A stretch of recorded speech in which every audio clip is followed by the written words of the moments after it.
Let's get back to the Mets. As we stand on May 8th, what is the price tag for Pete Alonso's next contract?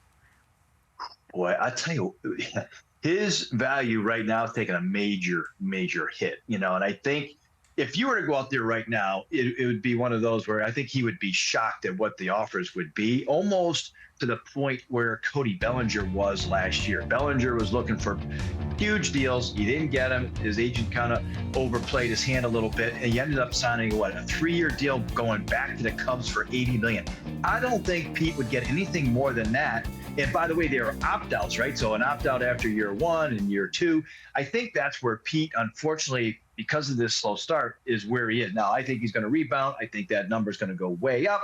But, they're asking to try to do a deal now, or if he was a free agent now, I mean, that's the reality of the situation. The power numbers are down. So I think for Pete's sake, it's something that he obviously would wait and wouldn't sign anything in season.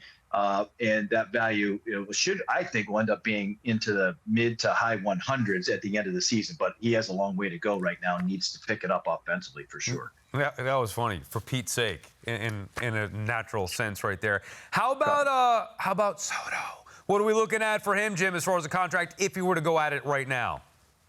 Man.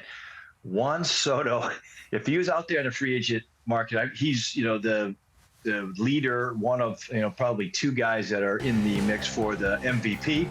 There's only 2 comps that you can look at here. One's Judge, his teammate now, that 9-year deal when he signed it at his age 31 season, $360 million, $40 million AAV.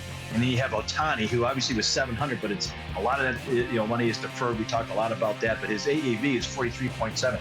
I think he fits right in the middle of the 2 of them. And because of how young he is, this is a minimum contract. This is before you have any real negotiations and having the Mets and the Yankees and maybe one other team, maybe it's the Giants, that are in a bidding war. I think the minimum is going to end up being around $500 million. It is going to be expensive. And he's going to be one of those guys that as the season goes on, you're going to say, well, you know what? You got to bite the bullet and pay the guy. He ends up, deserving it, so to speak. I hate saying $500 million, he deserved it. But when you look at those other contracts, he's going to fit right in the middle. There's no doubt in my mind.